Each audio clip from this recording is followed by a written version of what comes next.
So hi everyone, and welcome really to our panel on the global economic outlook. Now the global economy was certainly tested in 2023 as it rarely has been before. Inflation and the most aggressive monetary tightening campaign in decades, wars in Europe and in the Middle East, a festering real estate crisis in China, and the deepening rivalry between Washington and Beijing, which is really forcing companies also to rethink supply chains and security. Now despite these pain points, the post-pandemic global recovery has actually managed to roll on. In the US, consumers defied expectations and kept spending, prompting many economists to ditch their downside scenarios and forecasts on a rare soft landing. In China, the booming electric vehicle industry, along with a healthy dose of fiscal stimulus, helped leaders stick close to their growth targets. And the world's economy, Great New Hope India, also took up some of the slack. But overall, according to the World Bank, the global economy is dragging along at growth rates slower than previous decades. And this is as a post-pandemic rebound is weighing down by high interest rates. So we're looking at sluggish trade, geopolitical tensions that will hit developing countries hardest. So without giving you a pessimist guide to 2024, we want to look at some of the main pressure points, some of the growth foundations for the future, and of course there are many elections and expectations on a future trajectory. For your social media, you can also do hashtag WEF24. So this is our all-star panel. Christine Lagarde, President of the European Central Bank; Christian Lindner, Federal Minister of Finance of Germany; Mohammed al-Jadaan, Minister of Finance of Saudi Arabia; President Tharman Shanmugatam, the President of Singapore; Dr. Ngozi Okonjo-Iweala, Director General of the World Trade Organization; and David Rubenstein, co-founder and co-chairman of Carlyle. So thank you all for joining us. Mr. President, let me start off with you. 2023 really surprised expectations to the upside. Is the global economy really now as resilient as we think? Well, we have to think about it not on a year-to-year basis, because the largest challenges to resilience that we face are what's creeping beneath. It's the slow-moving changes that threaten us in a far more fundamental way in the years to come. We know what they are. We know what's happening in the shift in the global ecological balance. We know what's happening in terms of the aging of societies, which we are by and large not prepared for. We know what's happening in the gradual drift towards polarization These are the real threats to resilience and to human security. And I'm not even talking about the wars, including the stupid wars that we see. Thank you so much. Madame Lagarde, can you talk to us about what you saw in 2023 that gives you hope for economies in the future? Well, good morning to everyone first, and thank you for having me on the panel, because I'm a strange panelist, actually, because I cannot talk about the things that I spend 100% of my time on. I'm a central bank president for the European Central Bank. We have a monetary policy meeting coming up on Wednesday and Thursday, and during 1 week before that, I cannot talk about what I do, what I hope for, what the analysis supporting our conclusions is. So, I thought long and hard.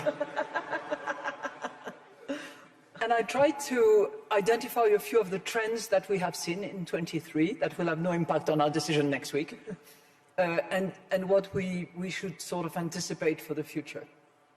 And I came around to something that I called normalization. That's what we are beginning to see especially in the end of 23, but towards something that is not going to be normality. So from normalization to non-normality. So what do I mean by that? The period before 23 was strange, extraordinary, difficult to analyze by many accounts. In 23, we have seen the beginning of normalization. When you look at consumption, for instance, around the world, I'm not talking just about the euro area, consumption is still a driving force for growth, but the tailwind that we had the benefit of are gradually fading. This very strange, extremely tight labor market, still tight, but a little less, and some of the indices that we use to identify the relationship, particularly between vacancies and unemployment, are changing gradually. So less tightness on the job market.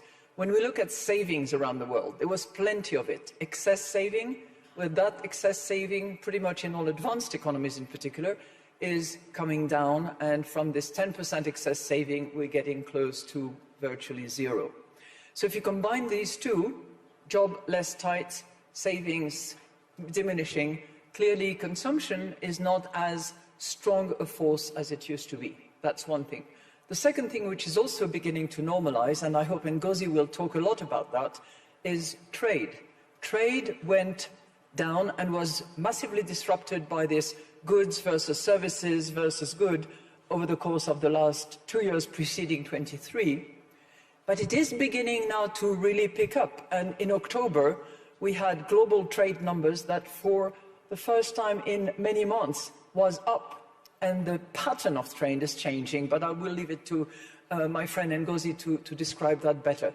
And the third normalization, and I have to say that, is that around the world, not including the euro area, around the world, inflation is coming down.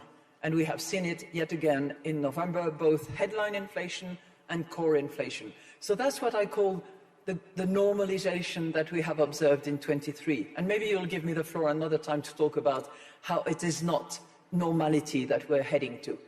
We'll certainly will talk about that. Dr. Ngozi, could you talk to us a bit about the resilience that you've seen in global supply chains and trade? Well, thank you. I think Christine has set me up nicely. Let's see if I can move on that.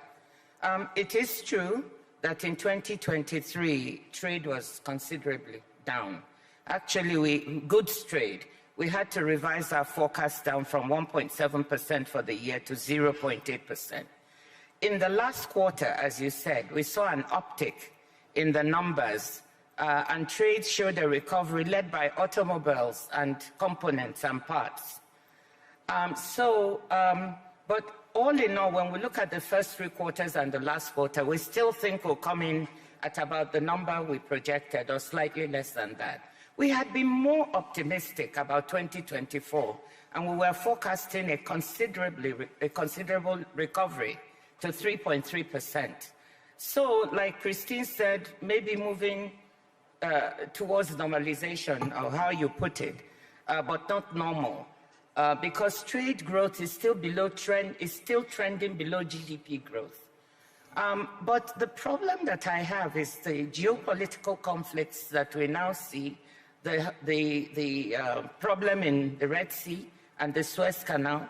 We also have problems in the Panama Canal because of climate change. There are so many uncertainties, and of course all the elections that we see around the world and what that may bring. I think there are a lot of uncertainties that make forecasting difficult.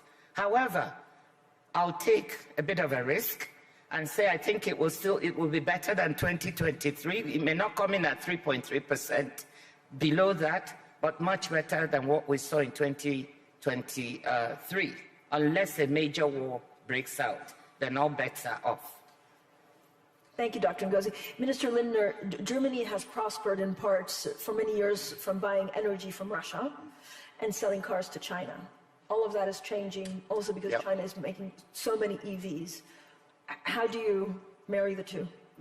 Well, given the historic shocks we have seen the last years, the global economy has shown remarkable resilience, and the German economy has shown resilience as well.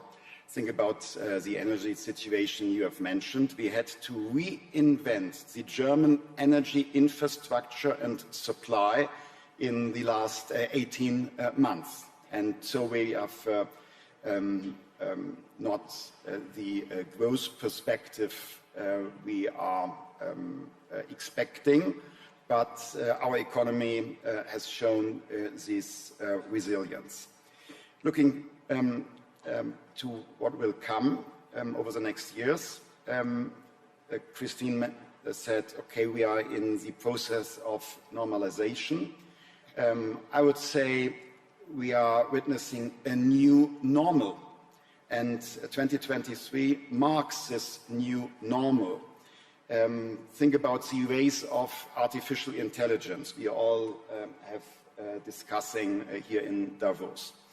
Think about the geopolitical tension and the threat of fragmentation we will have to deal with over the next years.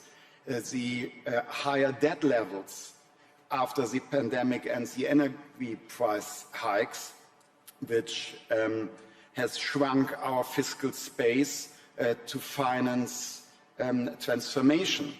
And given the very little growth perspective of the global economy, we have to answer to inflation and monetary tightening. But these are the immediate ones. We need to attend to them.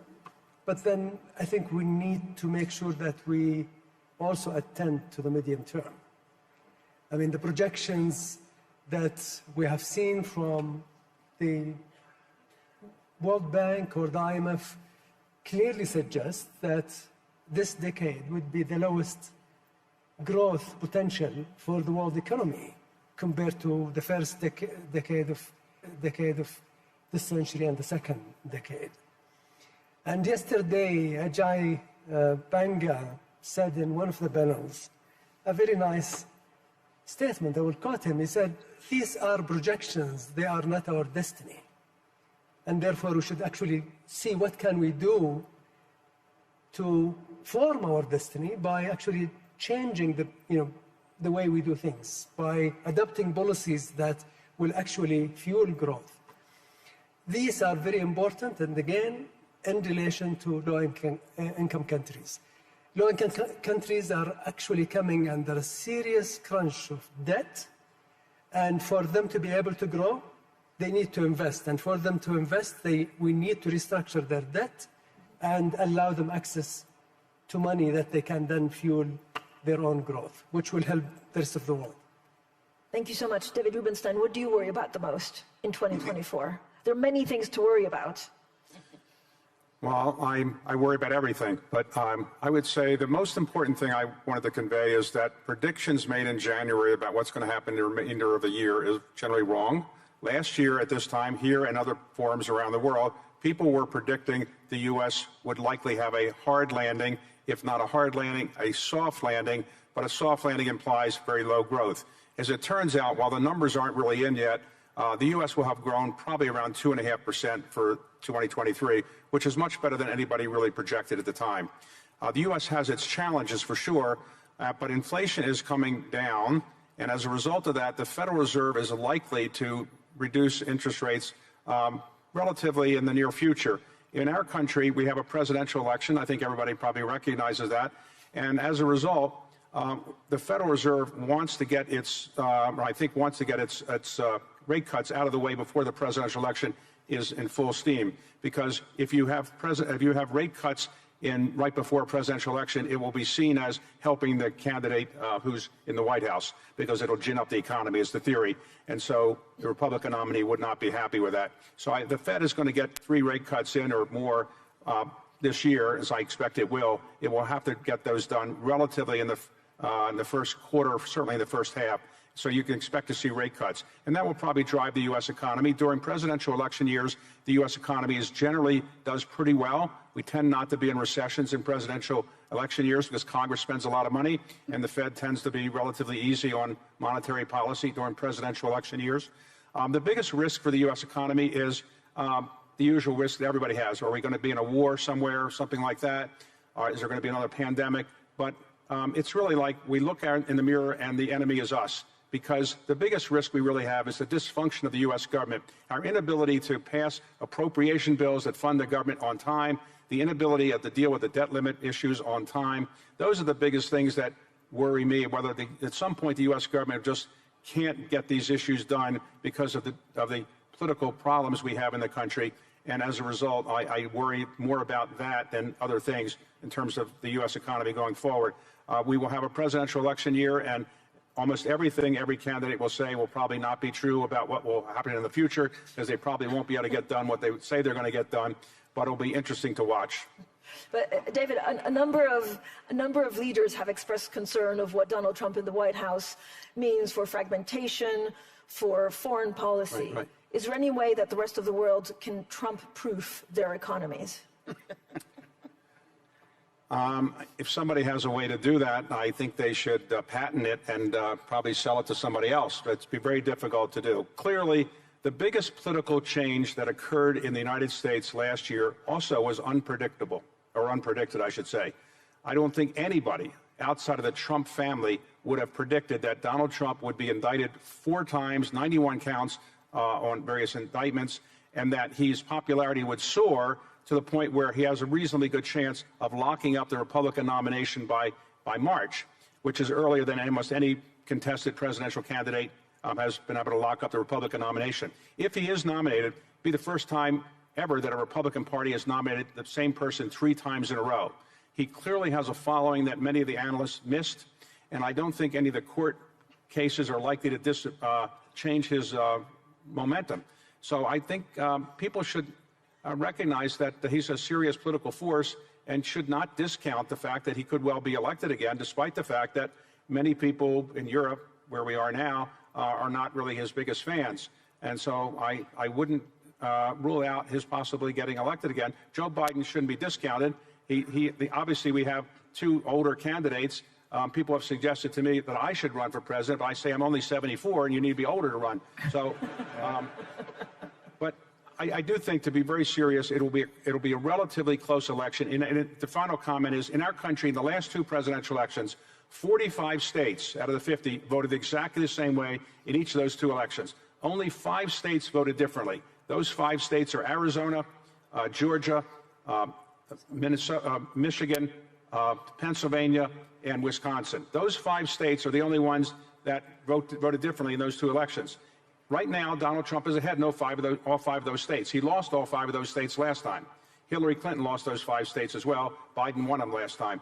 So everything will get down to those 5 states, and right now, if the election were held today, it would be difficult to see how Trump would lose that election today, but it's a long way away. And the most important thing you can say about presidential elections in our country is things change all the time, and we won't know for sure probably until about a month before the election where it's really going to go. So, Minister Lindner, how should Europe prepare? And again, how difficult is it as a finance minister to look at models? This is for Minister Lindner. How difficult is it to look at models to forecast, given all the crises, given the elections, and actually you don't really know what you're left with in 12 months.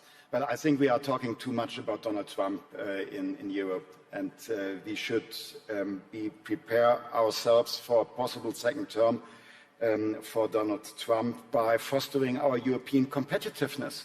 Doing our homework is the best preparation for a possible second term of Donald Trump, and this includes our capabilities to defend ourselves, being an attractive partner on eye level when it comes to the economic situation and when it comes to a fair burden sharing under the roof of NATO is the best we can do to be in a good partnership with the United States. And then it doesn't matter which administration, if we are attractive, if we do not have to ask others because we have capabilities ourselves, it's the best way to cooperate. And this is completely for both possible outcomes of the election in the United States, doing our homework. Madame Lagarde? I'd love to follow up on what Christian is saying. I think the best defense, if that's the way we want to look at it, is attack. And to attack properly, you need to be strong at home.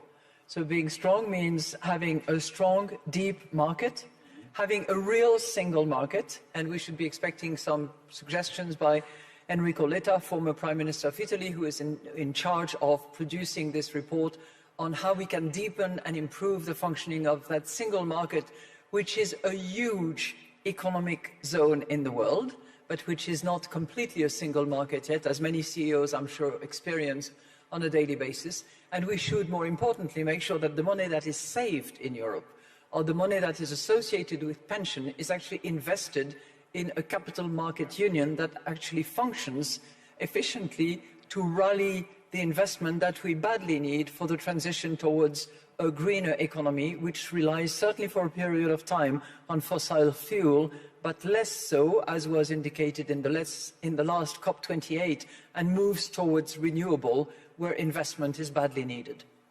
May I add just one little aspect, because I am grateful that Christine has mentioned the Capital Markets Union. I'm concerned that some policymakers in the European Union tend to follow the United States to subsidize almost everything. But we have to avoid a subsidy race we cannot afford. I'm curious of the next US administration can continue the way they support their economy. I wonder if it's sustainable to pay so high subsidies. But what we have to do is to improve our framework conditions for our economies and to make further progress in capital markets union. Our competitive disadvantage compared to the US is not subsidies, it's the function of our private capital market.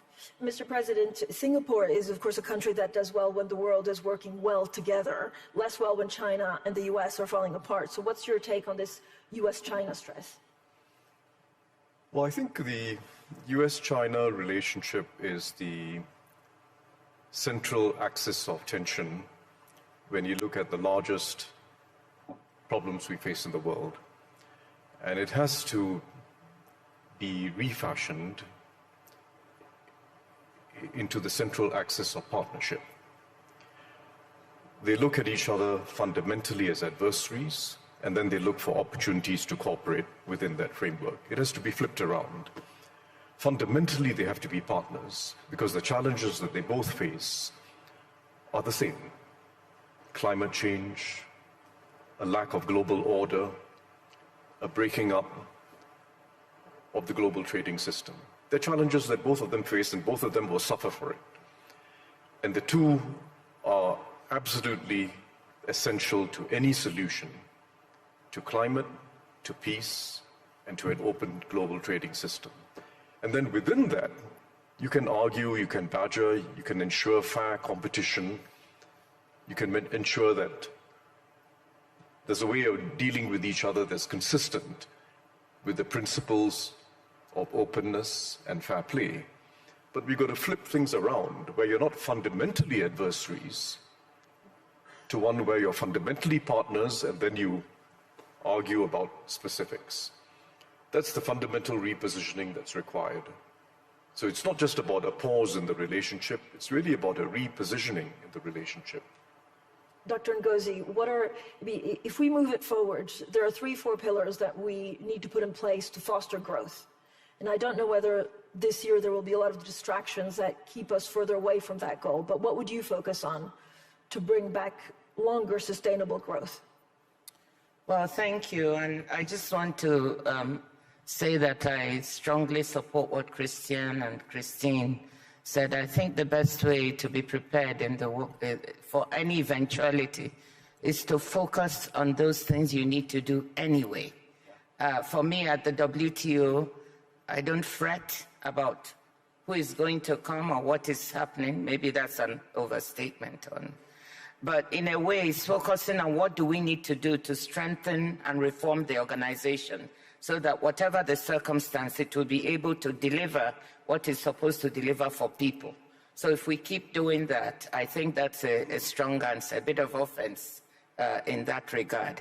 But with respect to what are the pillars we should look at for restoring growth, I think that's a very good conversation because we focus a lot on the pessimistic things that might happen. But there are some bright shoots that I want to talk about on the trade side. First, I want to mention that in spite of all the uncertainties that we talk about, and I pointed to in the beginning, trade has been largely resilient. It is because of trade that Europe was able to find other sources of energy from the US and the Gulf and elsewhere to make up for the withdrawal of energy from Russia. It's because of trade that 35 countries dependent on the Black Sea region from Africa were able to find alternative sources of grain fertilizer. So trade has been a force for resilience. And there are some bright spots in trade that we need to be conscious of. There's digital trade and services trade is growing fast, especially digitally delivered services trade, growing at 8% per annum. And that is a very, very interesting thing because now we're all talking of digital platforms, AI, and this is a positive sign. And we should be preparing ourselves to say, how do we support such trade? How do we make sure that it benefits small and medium enterprises, women, those at the margin? Green trade has tripled from 2000 to now, tripled in value to $1.9 trillion. That's another opportunity. And finally, I want to say that the reshaping of supply chains, I see that as an opportunity and not a challenge. And when you see it as an opportunity, it could help us look at other sources of growth. If you take just one supply chain that we talked about here, the critical minerals and critical raw material supply chain, we have the possibility that these critical raw materials are found in many developing countries who did not benefit as much from the first phase of integration into the global economy. There is now a chance to bring them in through developing these supply chains in place because they have two advantages, not only the raw materials, but also green energy.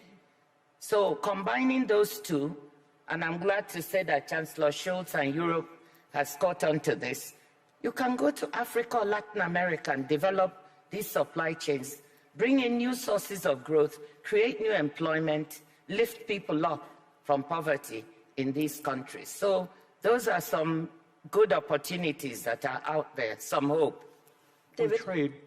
On trade, whoever is elected president is not likely to enter into a lot of trade agreements.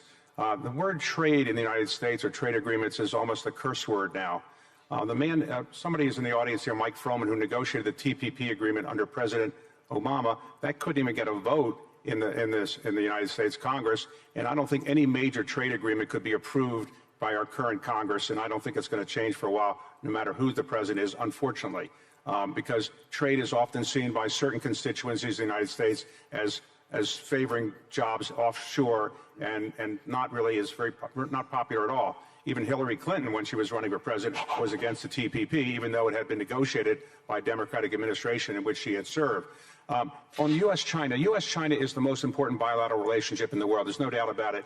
But there is no political benefit in the United States about saying anything beneficial or good about China during a presidential election year. So President Biden and President Trump, I don't think either one are going to say we need to have closer ties with China and I'm going to be nicer to China than I was before. It's just not going to happen during a presidential election year. Hopefully, after the election's over, the progress that's been made recently at the APEC meeting can see something blossom, but I don't think you'll see anything blossom before then, though hopefully the Chinese will provide some pandas again to the United States, which we desperately would like to have. Minister al-Jadaan, what are some of the policies that you think we need to put in place now to make sure that there's success in 4 or 5 years that we're maybe not thinking about as much as we should?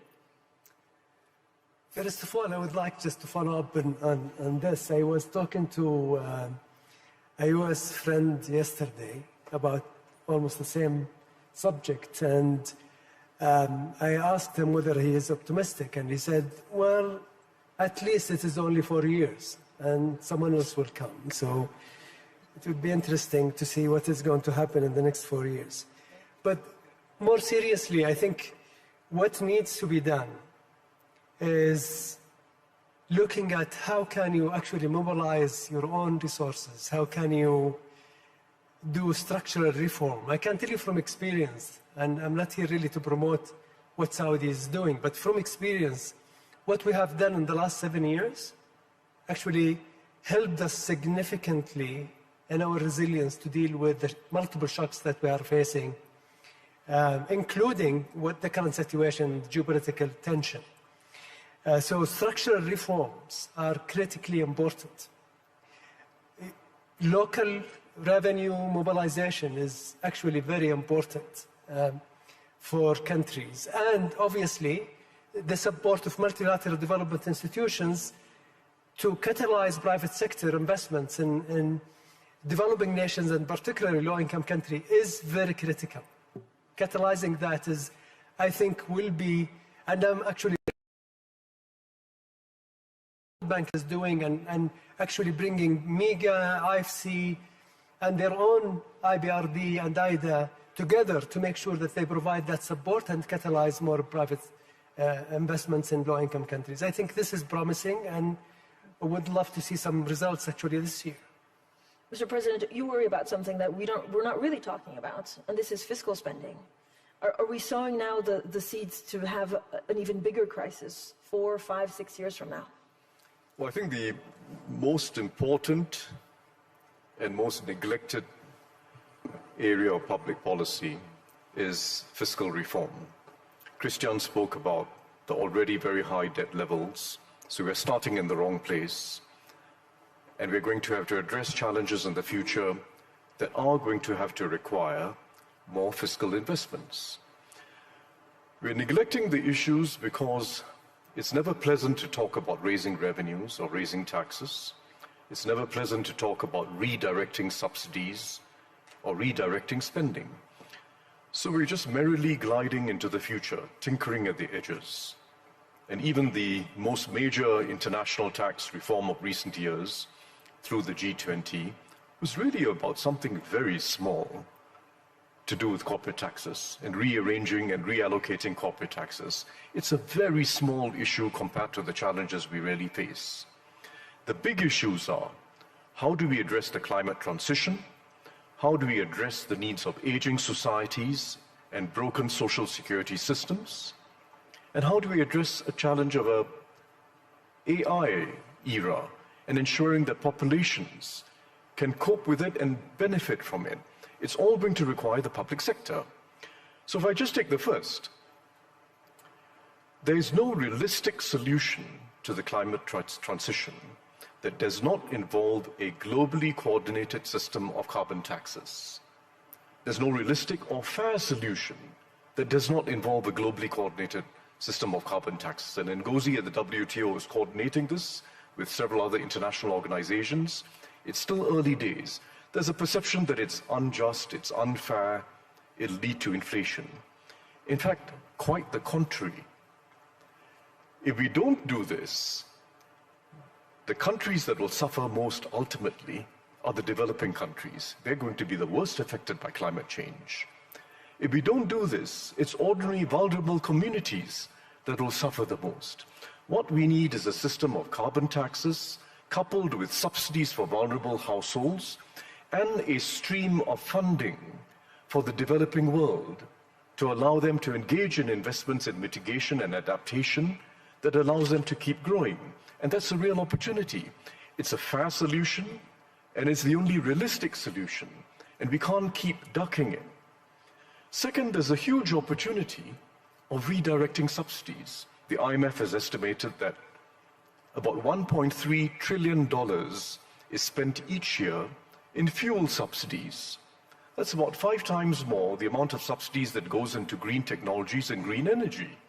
We've got to redirect it.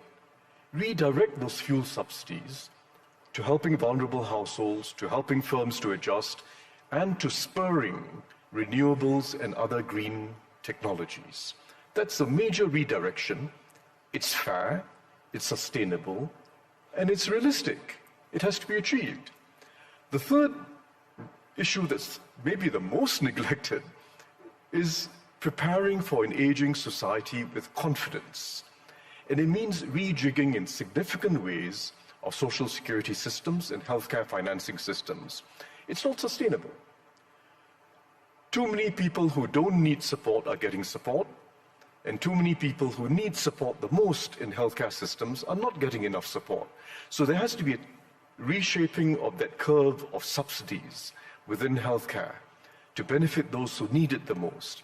There has to be more spending on preventive or preemptive healthcare spending to help people stay healthy for as long as they can, rather than wait for the very expensive occasions when they have to end up in hospital, particularly for acute care. So fundamental reform to healthcare and fundamental reform to labor markets to allow people to stay engaged at work if they wish for as long as possible. Those are very important shifts in social policy. So we have to get real. The challenges we face are different from the past. We're not going to address them by just tinkering around the edges with rearranging corporate taxes and the like.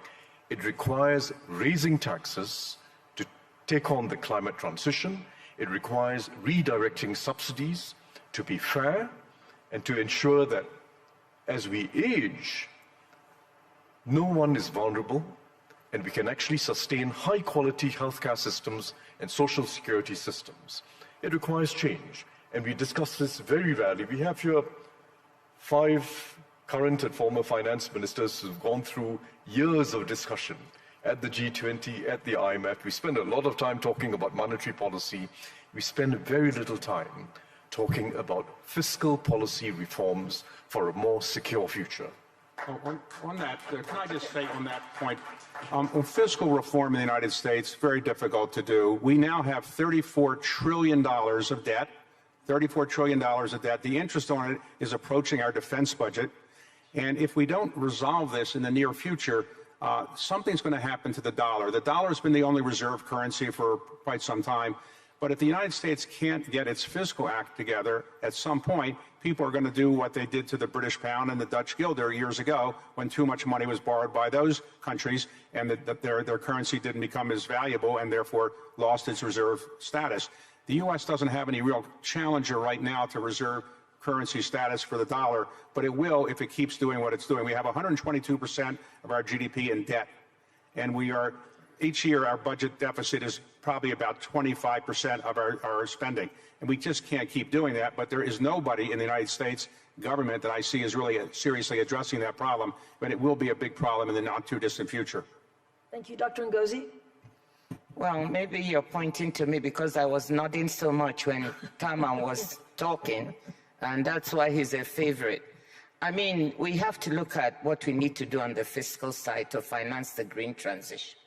The money isn't coming. The amounts are huge in the trillions needed.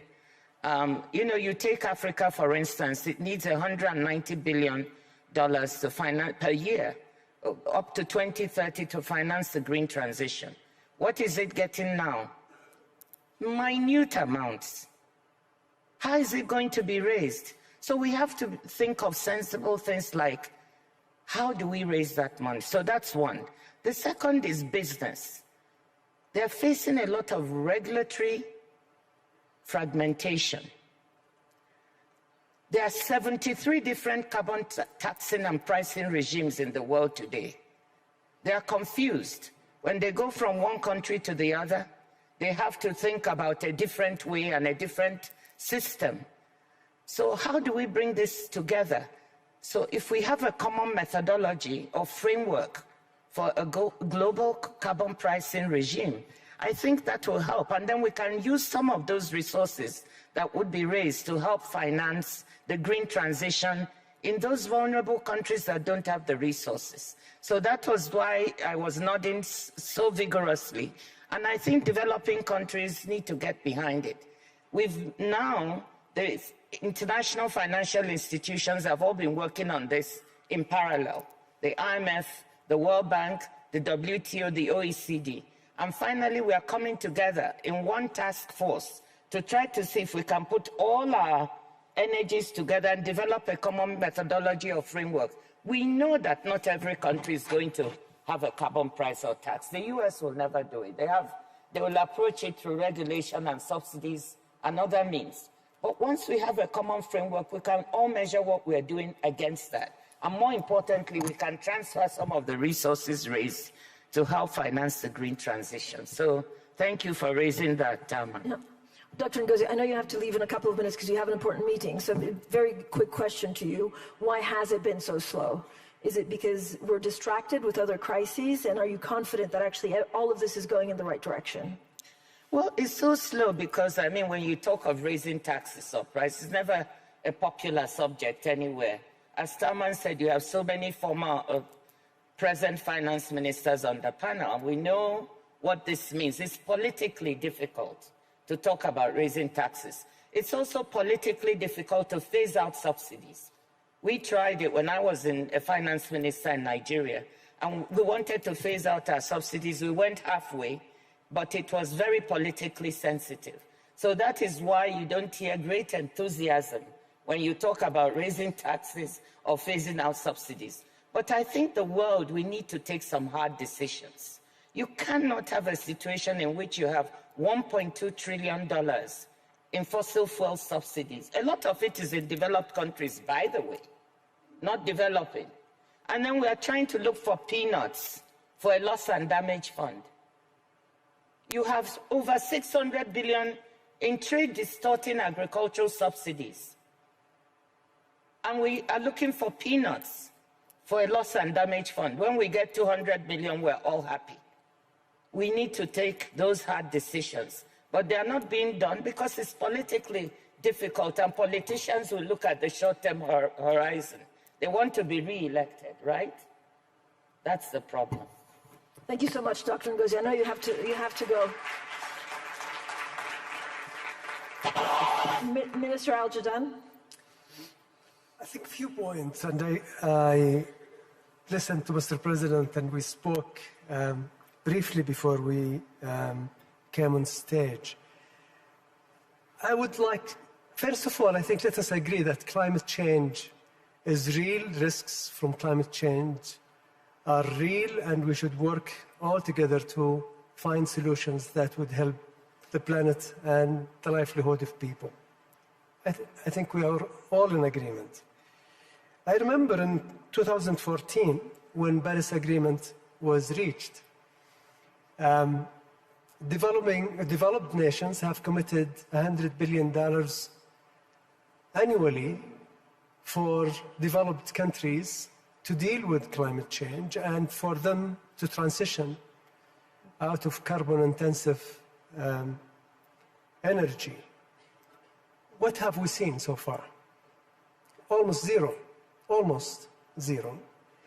And I can understand Mr. President's enthusiasm about carbon tax and how it may change the equation, but then he linked it to two things. Subsidies to those who are in need. I agree, whenever you raise cost on your community or others, you need to look out for the less fortunate and provide social safety net. Agreed. The second caveat, Mr. President said, is we need to find a way that we channel part of that to low-income countries. We tried that and it failed. Now, so trying something else similar to what you have tried before and expect different results, it's very difficult. There are a lot of political resistance from developed nations, politically, internally. I mean, we have heard just now some of the comments. So to say that we will put the tax, but then we will direct some of it to low-income countries is going to be very difficult politically, extremely difficult. Third, I would just remind ourselves that while we are enjoying the heated conference place here, there are over 600 million people in Africa that have no basic electricity. Not intermittent, basic, absolutely no electricity. So to say to them, go and eat cake, why are you looking for a bread, is hypocrisy, in my opinion. They have their own endowment. We should help them get that endowment from under their feet. Gas, for example, let them fuel their own transition. Allow them to use their own endowment. Help them to use their youth, empower their youth, reskill their youth, train their youth. That is really what is going to change Africa and other low-income countries. Thank you very much. Thank you so much. Minister Lindner? I hope nobody tells my coalition partners and colleagues in cabinet that we are here considering raising taxes. Would cause serious problems for me domestically. Seriously, I would like to widen the perspective a bit. I completely share the idea of fighting global warming by ambitious action. But we should think about the right methodology. I think there is an alternative to carbon tax, and the alternative is a carbon market. In Germany, it is extremely costly to avoid further emissions. And I wonder if the same amount of money we have to spend in Germany would have an even better effect on other places, at other places on the world. For example, to invest in electricity production in Africa with renewable energy as part of a compensation of a German steel industry and for their emissions could have globally a better effect with lower investment. And it doesn't matter where carbon dioxide is emitted, it is a global challenge. So probably we should ask OECD to work on a common framework for a global carbon market, as they did successfully on the global minimum taxation. If I'm allowed to, I would like to add a second remark.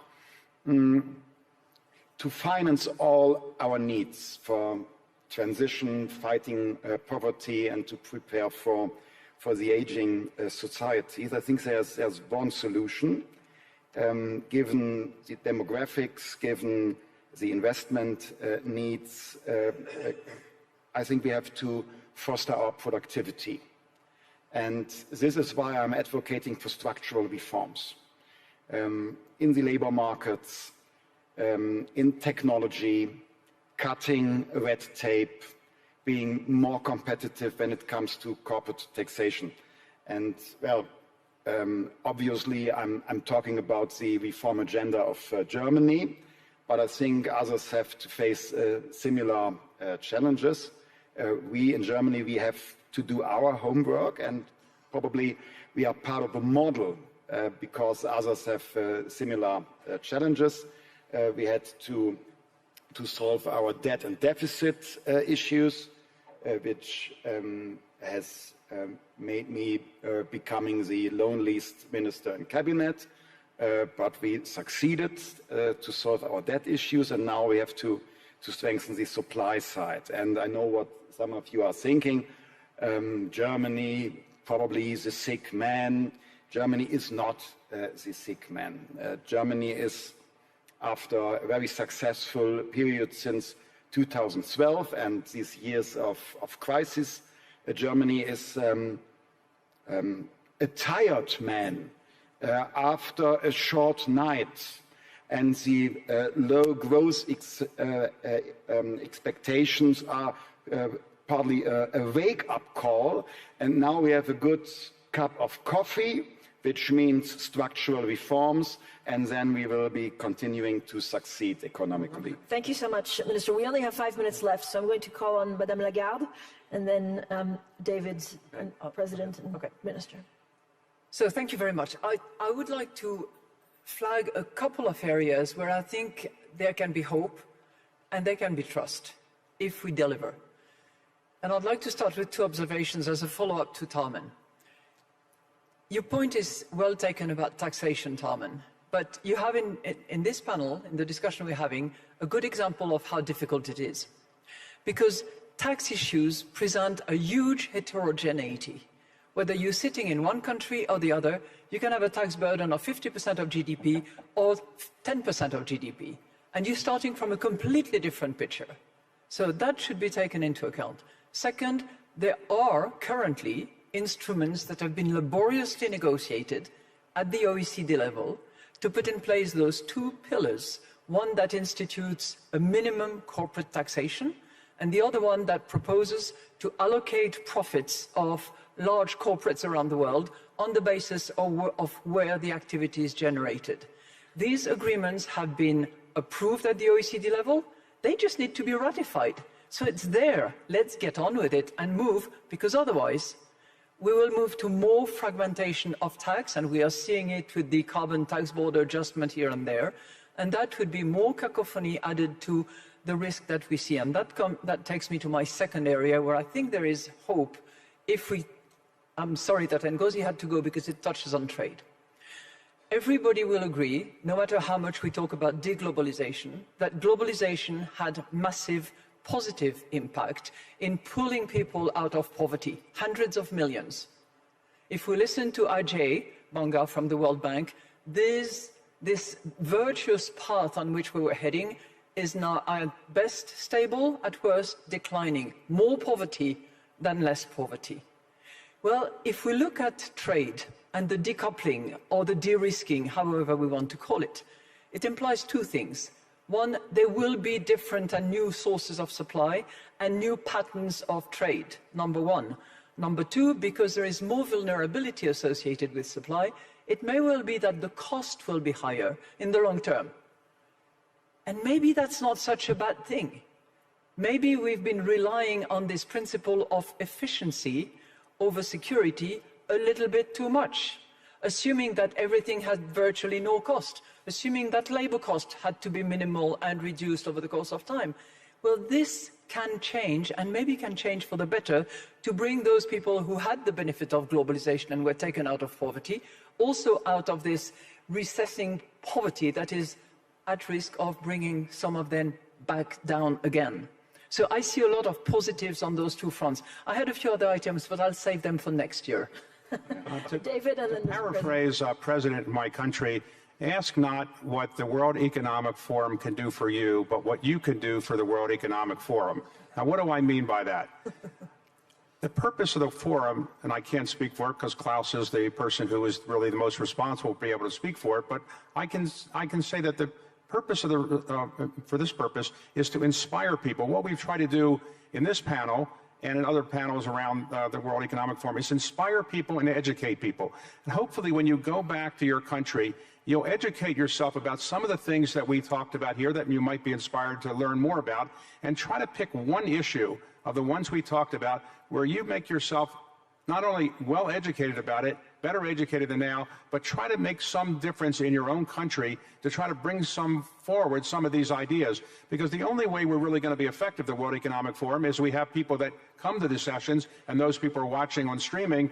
They are going to take these ideas and do something useful with them by working in their own countries to kind of educate people about these things. And that's what I really hope all of you will do, is take something away from this session and say, I'm now inspired to learn more about this issue or that issue, and I'm going to try to do something in my country to make it more likely that that will happen. Thank you. Thank you. In 30 seconds or 1 minute, Mr. President, what are you positive about? So, I agree entirely that we need carbon markets.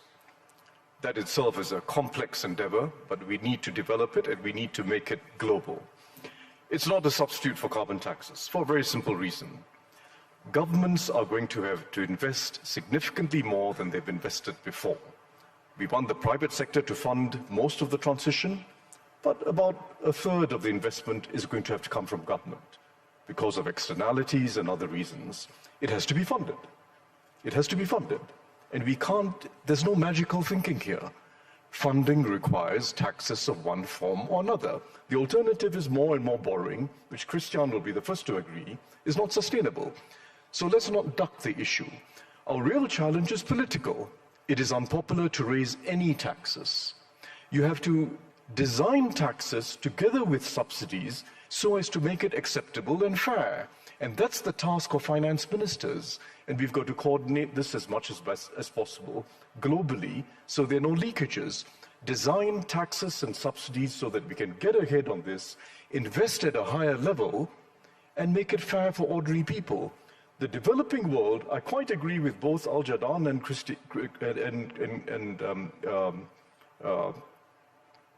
Christine. It is an opportunity. We have the opportunity, in fact, of growing green energy-powered industry in parts of the world which have lots of sun and wind. We have the opportunity of shaping growth strategies that are sustainable, but it's going to require investment. It's going to require support from the advanced world, going to require a much enhanced role for the international financial institutions. We can achieve it. So all I'm saying at the end of the day is our political antennae have gotten too short.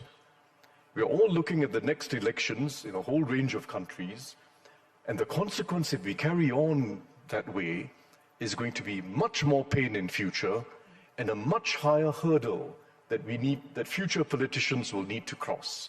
So let's start moving now, face things in realistically, make sure that it's fair and just, and avoid piling up a large problem for the future. Thank you so much, Mr. President. You got the optimistic guide to 2024 and the pessimistic guide to 2024 and beyond. Thank you so much to all of our panelists. And I would love if the audience could also stay in their seats, also the panelists, because it's my great pleasure to welcome on the stage the President of the World Economic Forum, Borge Brende, for the closing remarks of this 54th World Economic Forum.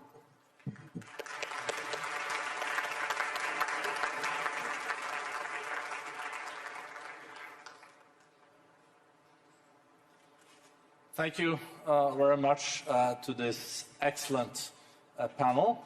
I think you revived a bit of optimism, but also a lot of realism.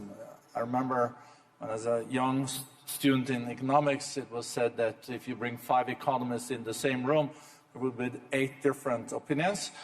I think we could get some real consensus takeaway from this panel, especially when it comes to rebuilding trust. And that is also the theme of this annual meeting.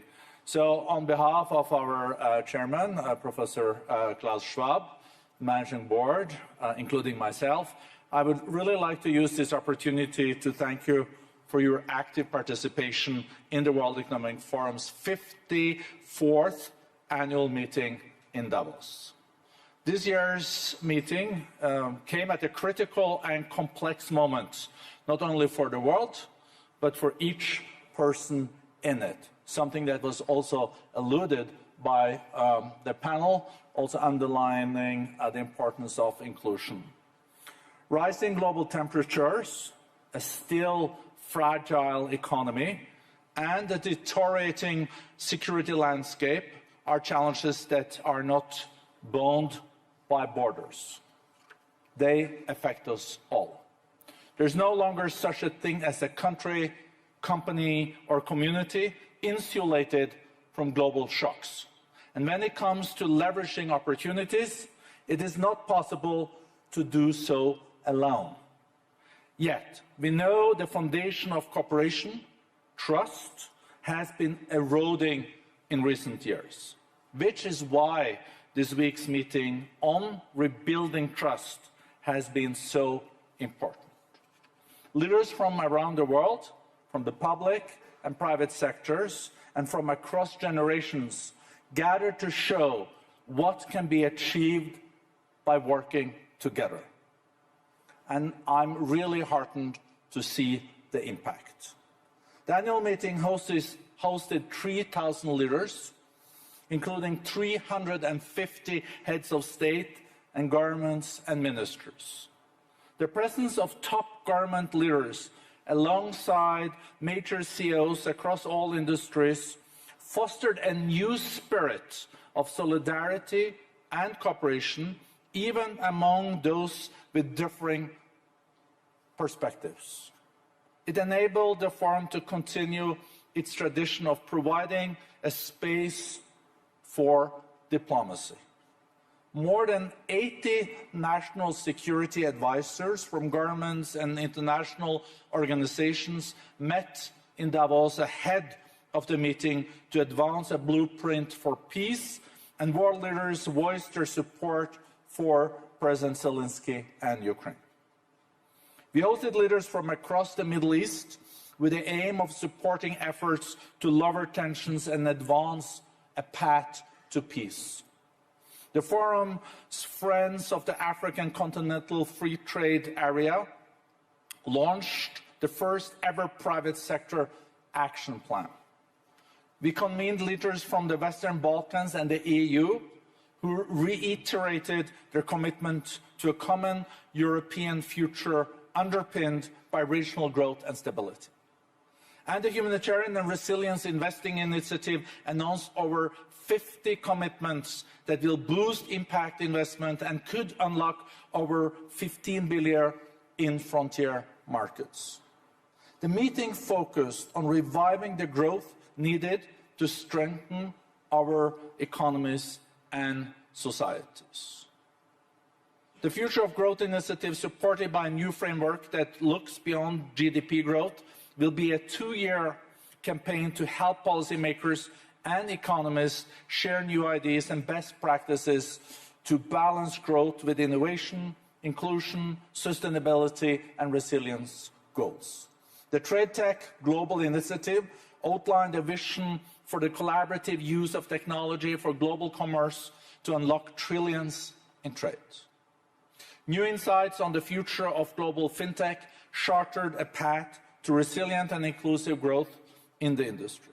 And the Future of Industrial Strategies initiative shed light on the opportunities for companies and governments to co-create the next generation of industrial strategies. Participants made significant progress on climate action, nature protection, and energy transition. The First Movers Coalition has grown to almost 100 companies, providing the world's largest demand signal for breakthrough climate technologies in high-emission industry sectors such as steel and cement. And the World Economic Forum's Trillion Trees platform, that I know many of you are very committed to, announced over 100 companies pledging to conserve, restore, and grow 12 billion trees. The forum launched a network to mobilize clean energy investment for the Global South to help unlock an estimated 3 trillion needed for the energy transition. The Global Plastic Action Partnership welcomed Colombia and the Philippines, bringing the network of national action partnerships to 14. Technology, and particularly AI, was top of mind, and participants proposed balancing innovation and protection to ensure responsible development.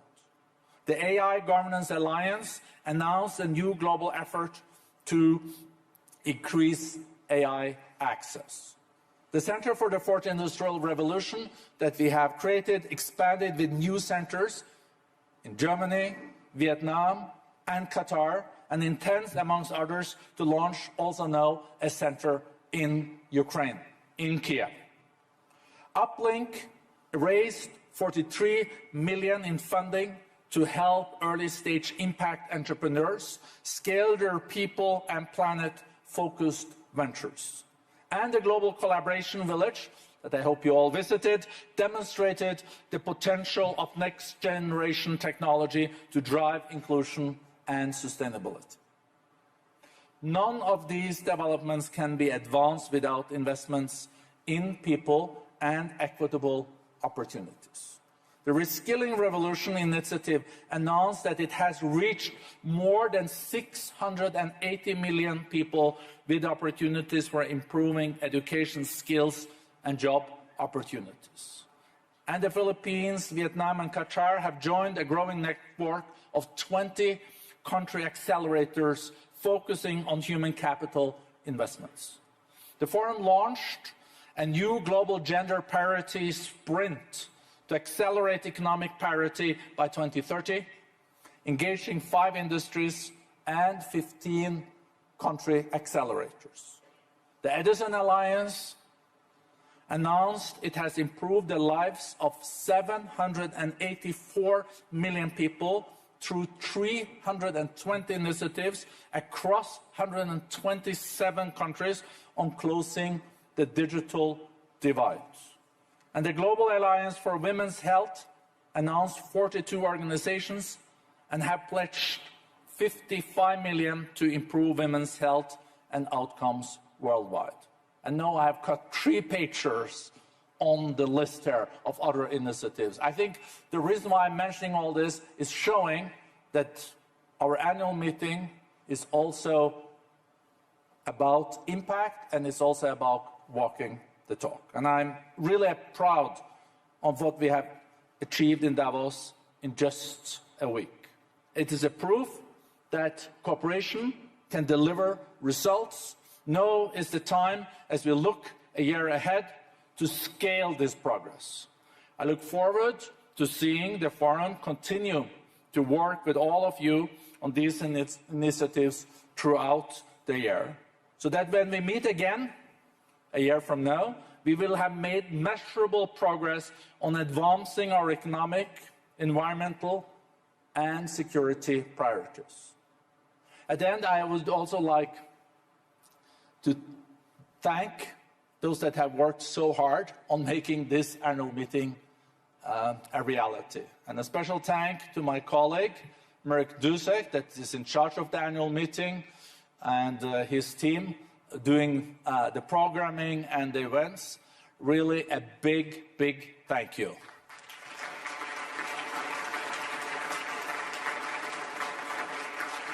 And I would also like to thank all my colleagues at the World Economic Forum that have worked 24/7 in making this happen. It's very rewarding, but I think we're all looking forward to not wake up at 5:30 tomorrow morning. So safe travels back home. And again, big thank you to this excellent panel. Thank you.